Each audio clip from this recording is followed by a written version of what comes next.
I walked toward the conference room, knowing I was about to be fired. What I didn't know was that 5 minutes before my termination, someone at the front desk would whisper, "There are federal investigators here, and they're asking for you." Before I tell you how that moment unfolded, let me ask you something. As you're listening to this story, where are you listening from right now? Now let me take you back to how that day really began. It was a Wednesday morning in late October, the kind of quiet, ordinary morning that makes big moments feel unreal when they arrive. I was already at my desk when the calendar notification popped up at 10:23 a.m. The subject line read, "Career Development Conversation." The location was the executive conference room. The attendees were my CEO, Evelyn Whitmore, our head of human resources, and me. The meeting was scheduled for 4 p.m. I stared at that invitation for a long time, not because I was confused, but because I understood exactly what it meant. After 13 years working in regulatory compliance, you learn to read patterns the way sailors read clouds. Vague meeting title, closed-door room, HR included, no agenda. That combination never means growth. It means exit. It means someone has already decided you're no longer useful. I didn't feel panic. Panic only comes when you're surprised. This wasn't a surprise. It was confirmation. For months, I had felt the ground shifting beneath my feet. Meetings where my concerns were brushed aside. Emails that went unanswered. Smiles that didn't reach anyone's eyes. When you spend your career making sure companies follow the rules, you eventually learn what it feels like when leadership starts seeing those rules as inconveniences instead of safeguards. I minimized the calendar alert and went back to my work. The coffee beside me had gone cold, but I drank it anyway.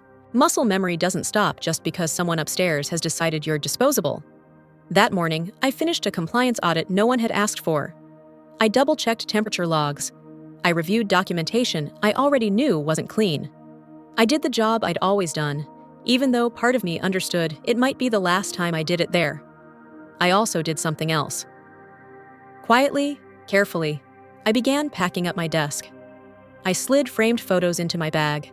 A picture of my parents, a postcard from a conference I once spoke at, a small plant I'd kept alive longer than most corporate initiatives.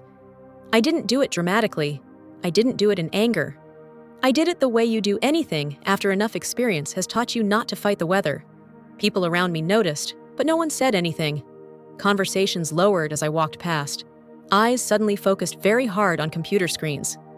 In offices like that, everyone knows when someone is about to become a lesson. By early afternoon, everything was ready. My files were saved. My backups were secured. My desk looked strangely anonymous, as if I had never really been there at all. At 3:47 p.m., I shut down my computer and stood up. The executive conference room was at the end of the hallway, 90 seconds away if you walked at a normal pace. Long enough to think. Long enough to remember every warning I'd ever sent. Every time I'd been told to be flexible. Every moment I'd been made to feel like the problem for insisting on accuracy. I stepped into the hallway, already rehearsing what I would say when they told me my position was being eliminated. I wasn't angry. I was tired. Tired of being the only one in the room who remembered that federal regulations weren't suggestions. I was halfway there when I heard a sound that didn't belong. It was the low mechanical whir of the security badge printer at the front desk. It printed once, paused, then printed again and again. 3 badges, issued back to back, unscheduled.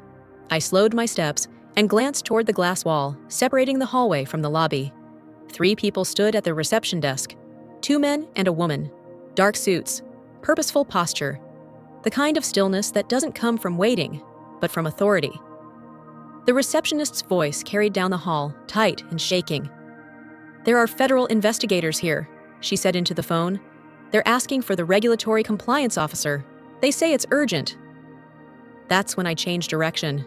I didn't head toward the conference room where my firing was waiting. I walked straight toward the lobby, my heartbeat steady, my mind suddenly sharp.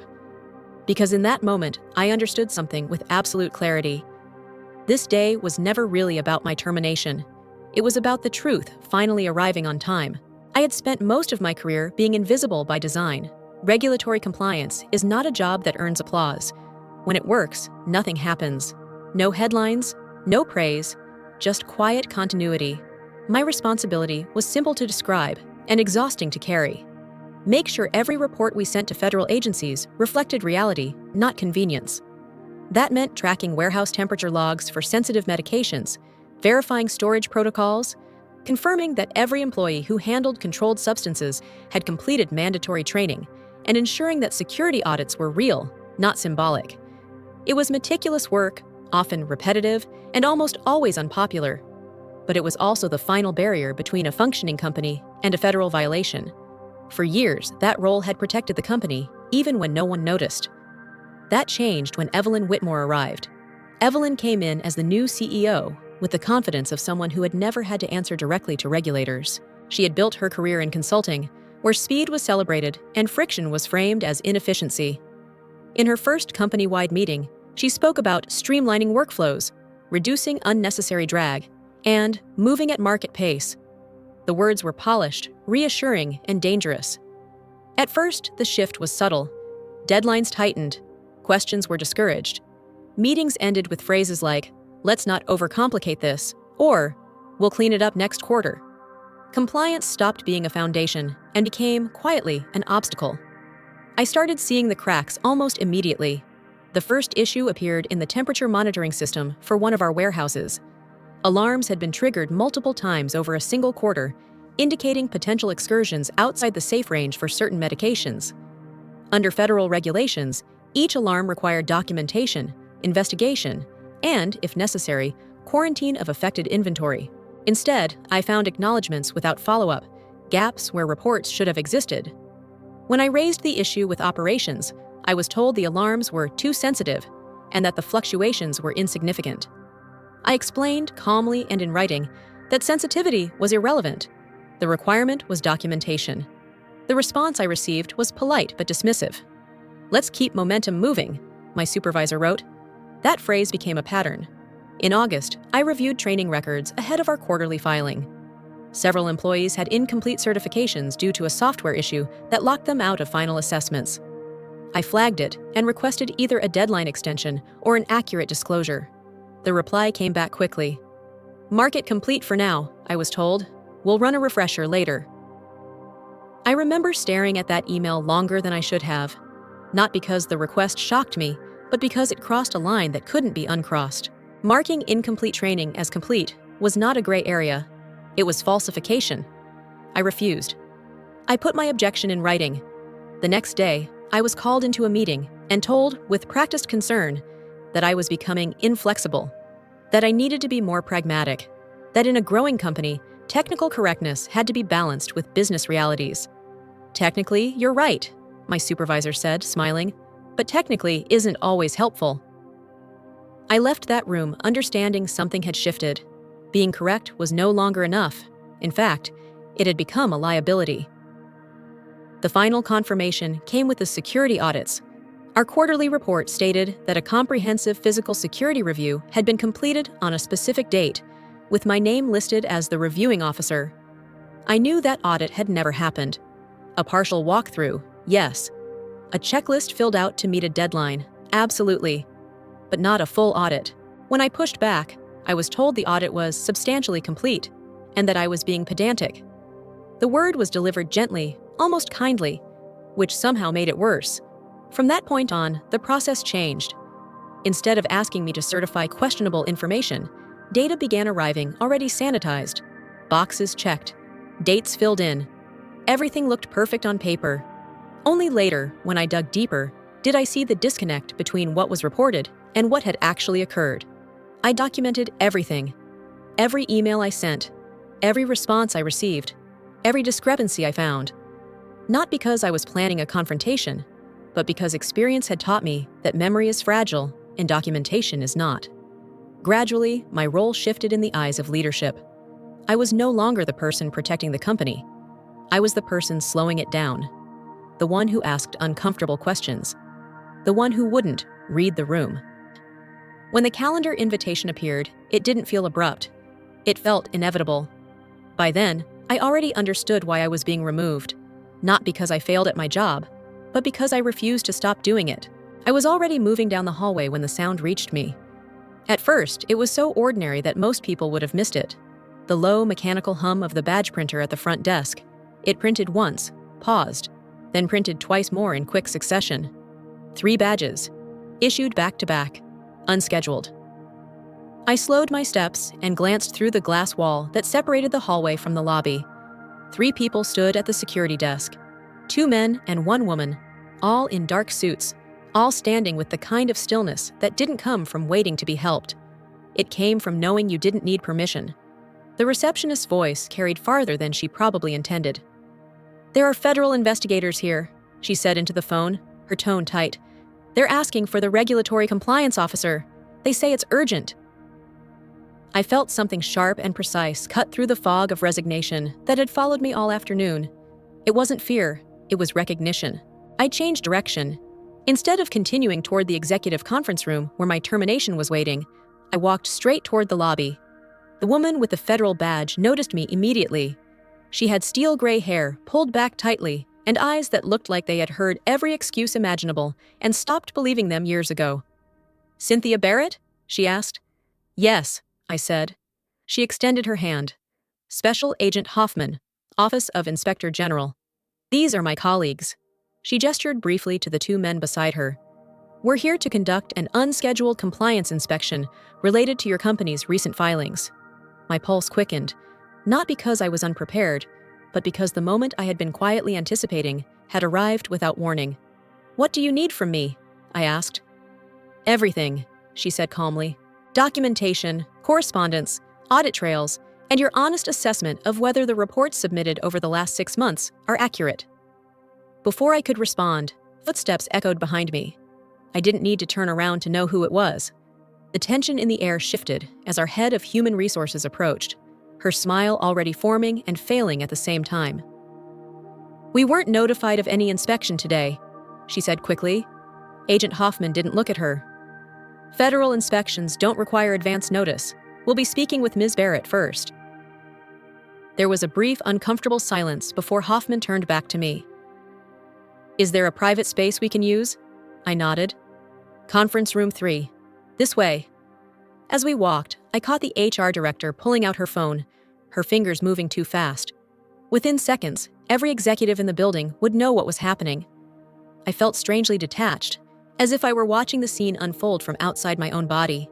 Conference room 3 was small and windowless, with a table just large enough to make proximity unavoidable. The agents took their seats with quiet efficiency.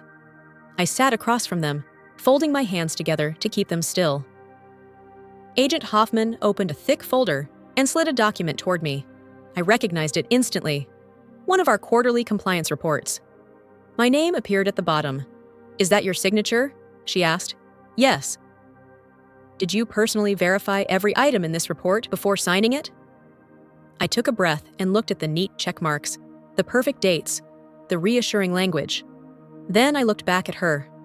"No," I said, "I did not." The room went very still. One of the agents leaned forward. "Can you explain that?" "I can," I replied, keeping my voice steady.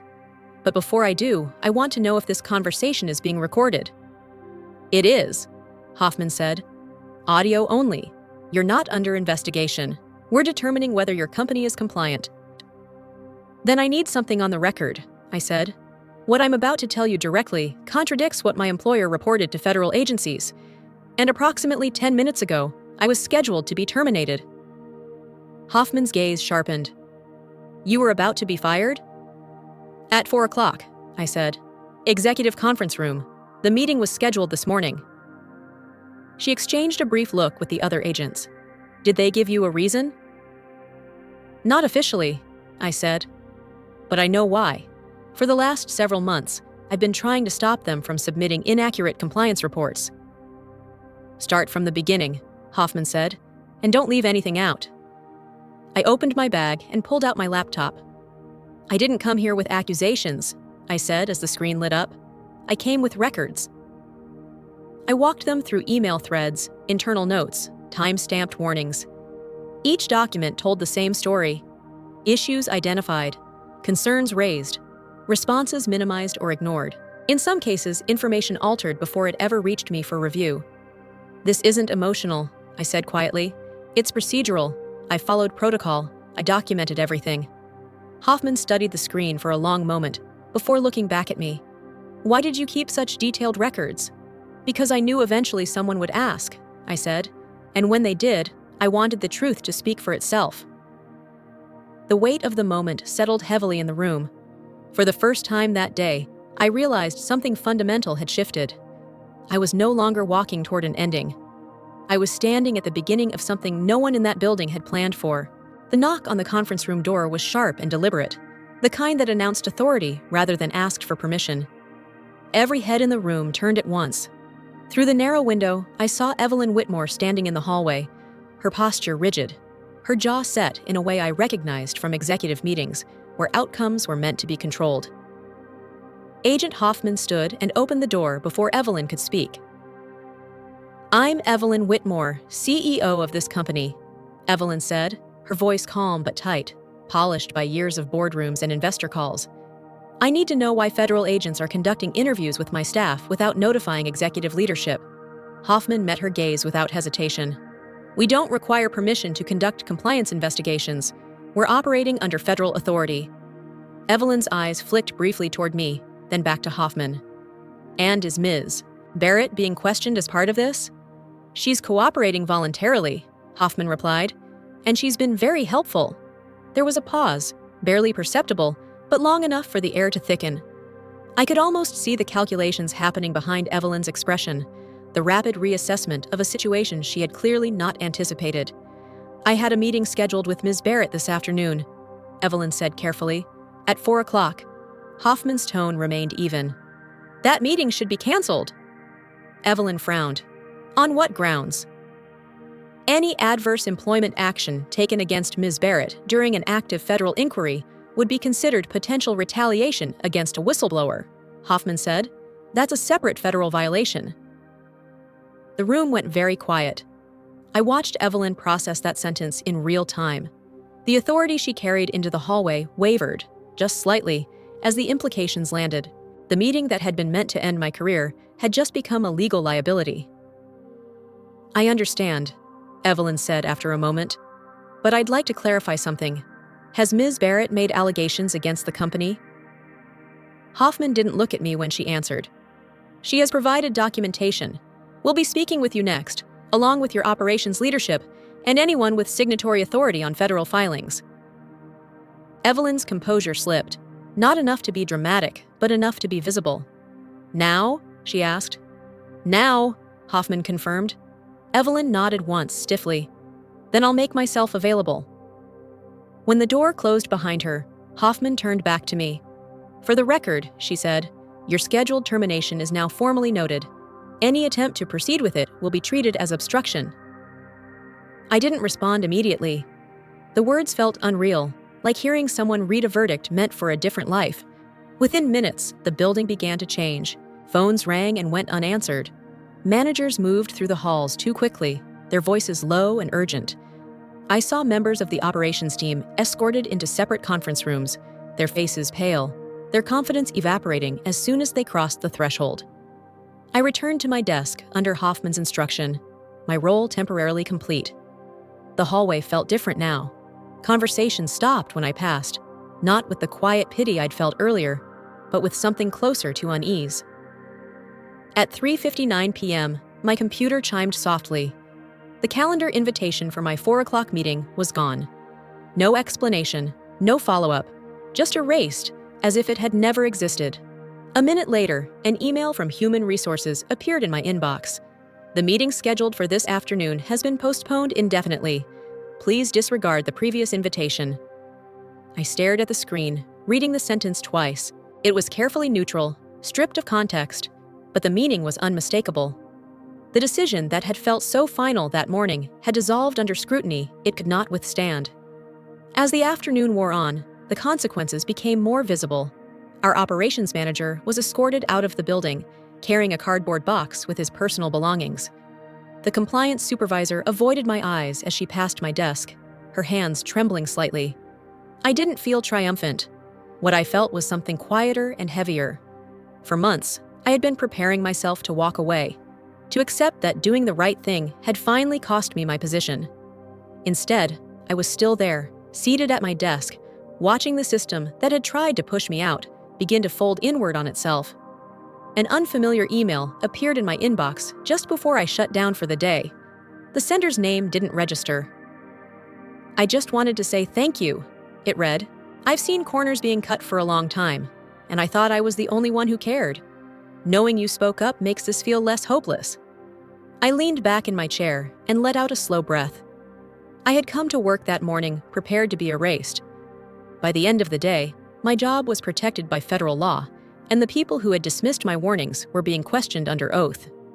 Power, I realized, isn't always loud.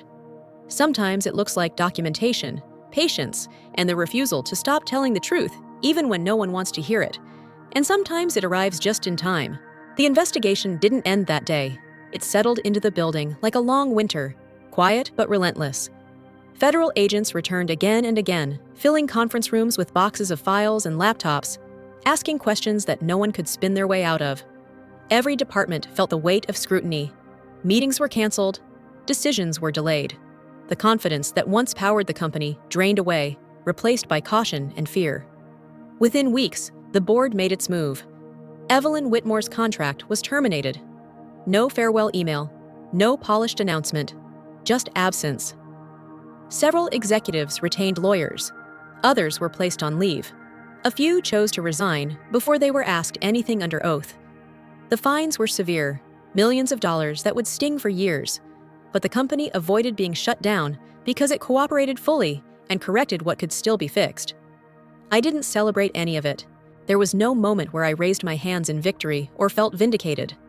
What I felt was exhaustion, a deep, bone-level tiredness that comes after holding your ground for too long. I kept coming to work every morning, stepping past investigators in the hallway, answering questions carefully, methodically, always with documentation. The work was heavier now, but it was also honest in a way it hadn't been for months. Then came the meeting I never expected. I was called into a boardroom, the same kind of room where decisions had once been made without me. This time, the tone was different. No vague language, no euphemisms. They told me the truth directly. The company needed to rebuild its compliance structure from the ground up, and they wanted me to lead it. Full authority, direct access to the board. No filtering, no quiet overrides. I listened without interrupting. When they finished, I asked for time. That night, I sat alone in my apartment, thinking about everything that had happened. Walking away would have been easy. Accepting would mean staying in the place that had almost erased me. But I realized something as I watched the city lights outside my window. Leaving wouldn't undo what had happened. Staying might prevent it from happening again. I accepted the role. The months that followed were some of the hardest of my career. Systems had to be rebuilt, policies rewritten, trust re-earned. Every decision carried weight. Every signature mattered. But for the first time in a long while, I wasn't alone in insisting that accuracy mattered more than speed. That rules existed for a reason. One evening, after most people had gone home, I found an email waiting in my inbox. The sender was anonymous. "I just wanted to say thank you," it read. "I've watched things slide here for a long time, and I thought doing the right thing was pointless. Seeing you stand your ground changed that. It reminded me why I started this job." I stared at that message for a long time before closing my laptop. That was the moment it finally hit me. Not the promotions, not the titles, not the investigations. That quiet acknowledgement mattered more than all of it. Several months later, I was invited to speak at a professional conference. I almost said no. I didn't see myself as a symbol or a cautionary tale. But standing on that stage, looking out at hundreds of faces that mirrored emotions I knew too well, frustration, fear, resolve, I understood why the invitation mattered. I told the story plainly. No heroics, no dramatics, just facts. The ignored warnings, the pressure to stay quiet, the cost of refusing, and the consequence of documenting everything anyway. When I finished, the room was silent. Then someone started clapping. Then another. I didn't bow. I didn't smile. I just stood there, letting the moment belong to everyone who had ever been told they were the problem for insisting on the truth. Because the truth is simple. When compliance is treated like an obstacle, collapse isn't a surprise. It's a schedule. And the people who survive it aren't the loudest or the most powerful. They're the ones who keep records, keep principles, and keep showing up even when the outcome looks bleak. If you stayed with me from the beginning of this story to the end, I want to hear from you. Did this story resonate with you? Did you like it? And what kinds of stories should I tell next? Leave a comment and let me know. And if you want to hear more real stories from women who chose integrity when it was hardest,